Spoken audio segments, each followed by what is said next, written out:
Let's do some weekly takes. Dynasty perspective on 2 weeks of the 2022 NFL season, I guess. It's Friday, so I'm recording this. We're just doing this. Do you have the time to listen to me grind? Take down the film watchers and nerds all at once. Okay, so 2 weeks in, a couple of L's to take. At least L's so far. I'll stay in on them for a little while, and there are some I just need to admit were wrong. The first one I'm definitely wrong on. I thought Drake London would take longer to transition to the NFL than he's currently taking. I had him ranked as wide receiver rookie wide receiver 2. So that's going to look good in hindsight, but this is why I started taking notes. London's having a fantastic season. Garrett Wilson, I think he's wide receiver 3, at least pre-draft. And definitely didn't hype him up, but had him ranked well. And that just feels like a big L so far. Like, there are 2 players in the 2022 class currently worth more than a 23 first random to me, and that's London and Wilson. Burks is below that line. Breece Hall is right on that line of a random 2023 first. I think Treylon Burks is going to come. He's my rookie wide receiver 1. I think it's going to pay off. He's got a 19% target share based on the way I measure it through 2 weeks. He's underperforming his volume a little bit. So I'm not out on Treylon Burks right now, but it's clear to see that his value has not risen the way that London and Wilson has, and that's an L. 2 of the L's so far, David Bell and Trey McBride. I was big on them this offseason, and they've done nothing. All 3 I'm still in on, though. They're the type of players I will send good, reasonable offers on. Speaking of which, how sometimes we should have a longer window for opinion. Not always, that's too often said, but Noah Brown, a lot of people were high on when he came into the NFL as a lower drafted prospect. I wasn't, so I'm taking a double L right now on that. And also Greg Dortch, who I was really high on as a lower drafted prospect, gave up too soon, I guess. I will say both are overperforming their volume. I do expect Marcus Brown and CeeDee Lamb to be the wide receiver 1s on that offense for fantasy by the time the season finishes. But right now, Gerald Everett, definitely a type of player, or Curtis Samuel, definitely 2 types players that I would have waived anyone off of, or at least said they're so low drafted, who cares? Yeah, sure. But I wasn't in on it and have ranked higher than the average. And so far, the volume's really good going through 2 weeks. All right, let's look at some things that might be undernoted by other people, hopefully for a change, going forward into the 2022 season by position. I did make notes for this episode, by the way, then I recorded this video, and it turns out my microphone wasn't turned on, so you just heard it through my camera microphone, and that was not good. James Robinson, Clyde Edwards-Helaire, and Aaron Jones. Now, it's 2 weeks. Gonna be saying that a lot. In fact, just assume I'm saying that every time I make a point.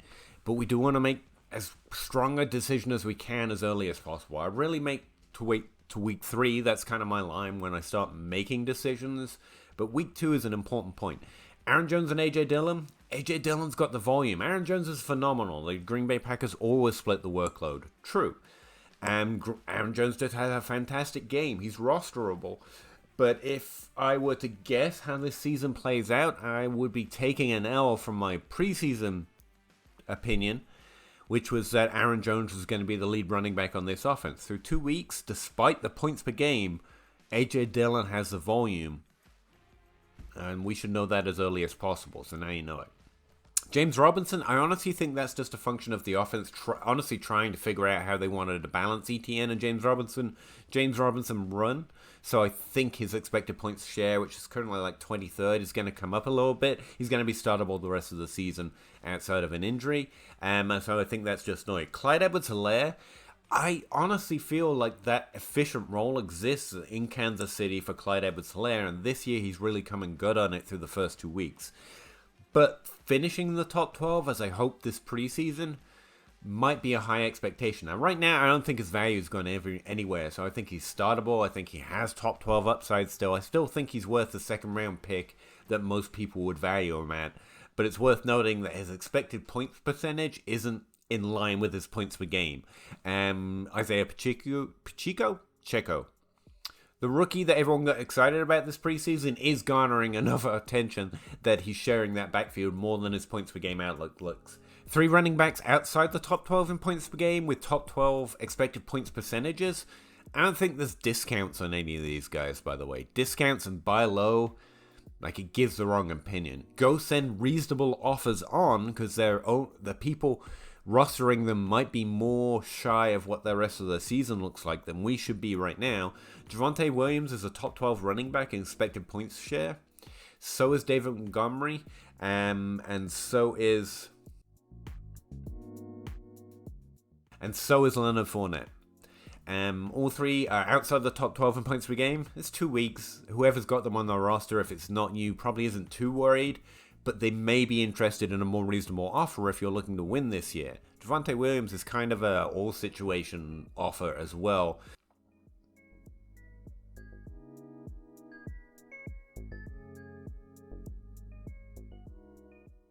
Leonard Fournette and David Montgomery, much more situational. If you're looking for points, if you're really competitive, their points should come up based on the overall workload. Again, Chicago struggled, and Tampa Bay just hasn't seen that level of rushing volume yet, but Leonard Fournette is going to be the guy when they do. Alright, the wide receiver position. And again, guys, read my weekly articles on DLF on Patreon. That's not just a plug, it's just I put a lot of work into that, or just check out the sheet and use my process to find what I may think, I guess. So far through 2 weeks, Gabe Davis is an L for me. Not because I got him wrong, but because the value definitely jumped on based on that week 1 performance. I think he's going to finish the season 14 to 60% target share. We saw what the offense did without him last week, which is just Stephon Diggs went nuts. And that to me says a lot about Gabriel Davis. It's not just again, as I expect, it's not just whoever is the second option in Buffalo gets value. It's Gabriel Davis who's making it. But I still think he's more directly comparable to McCole Hardman as that guy in a powerful offense. Kansas City's even more spread, and yet he occupies a similar expected point share on average as Hardman, which says good things about both players. They're above average. They are going to score points in this offense. I don't think they're going to be consistent week-to-week players. But so far, yeah, I think the value alone says that I got that slightly wrong, even if I got the role right so far. 3 players at the wide receiver position with top 12 role, but is currently outside the top 12, like significantly below wide receiver 28 in points per game. So they should be top 12 or get a lot closer to it by the end of the season. Again, reasonable offer trade window. Deebo Samuels, we know that through 2 weeks, those games have been nothing but unusual, right? From the monsoon game to the quarterback getting injured. So the Deebo roster is probably not too panicked. His value is just too low in Dynasty right now in general. And his role, the value of his touches, is already top 12 at the position. Brandon Cooks is another one. Yeah, the steely vet who is always undervalued actually has a top 12 expected point share right now.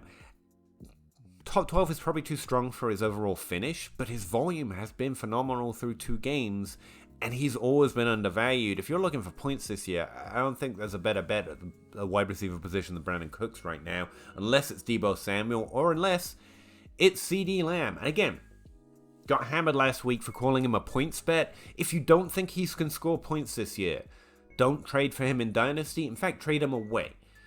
Not at those insane trade offers that I see people expecting, but if you can get 223 firsts, if you can get something a lot more reasonable than what is currently being rejected, and you're not scoring points this year, the risk is on CeeDee Lamb. He has to score points. Now, the positive news is he has a top 12 expected points per share. I think Noah Brown, God bless him, and I really like seeing an underdrafted player do this through any amount of weeks.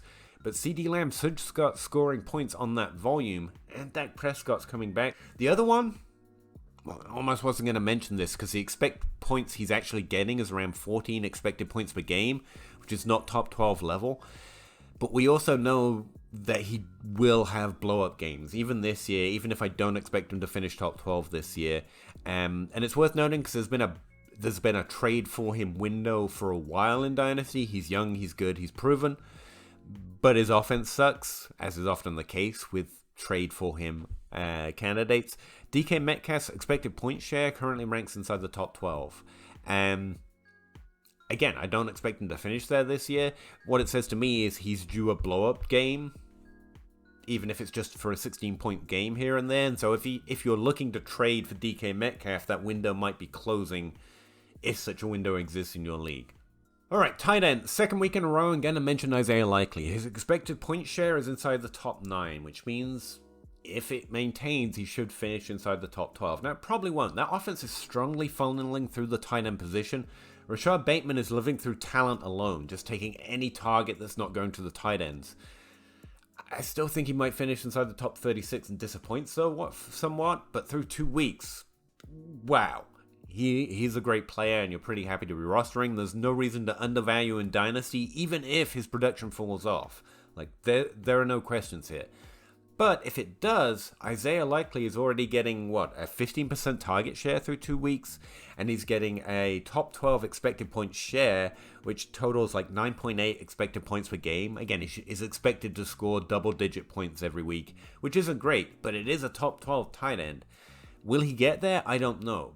Should he have a good game soon in the next few weeks and completely be worth more than the second round pick someone will probably trade him for right now?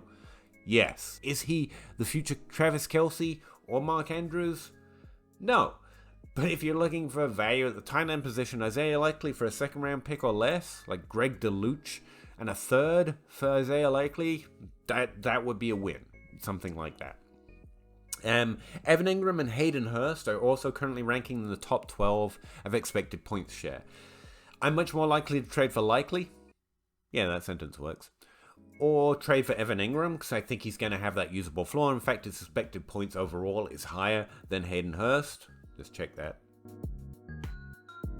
Take that back. Hayden Hurst's expected points per game is actually higher than Evan Ingram. But I've seen Evan Ingram do it before, and I'm not a big Hayden Hurst believer. But if you're looking for a third-round pick, tight end, maybe he'll be streamable this year, Hayden Hurst is actually a pretty decent bet.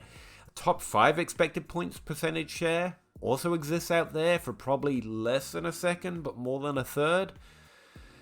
Again, not a player I would buy in on, but so far through 2 weeks, Tyler Higbee has a top 5 expected point share through 2 weeks.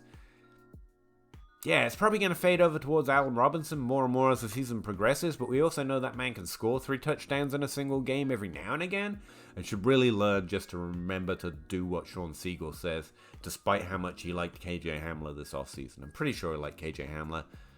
I know, it's normally a DFS podcast, I'm not paying a lot of attention. Yeah, I think that's about it. That's all I got for you this week. Again, read my articles and really appreciate it. And I'll see you again on the Dynasty Grind on Wednesday. And then next Friday when I do another whatever this is. Really appreciate it. Thanks very much. Bye. Hey, thanks for checking out another video. If you could like, subscribe, comment, that'd all be great. But also check out the rest of the channels. So follow my Patreon link to see what I'm up to over there. And the Linktree link, I guess, is going to take you to easy access to my podcast, the articles I'm writing over there at DLF, as well as most of the other things I'm up to. I'd really appreciate it. Thanks very much. Yeah. Chicken or crow, crossing the road, go.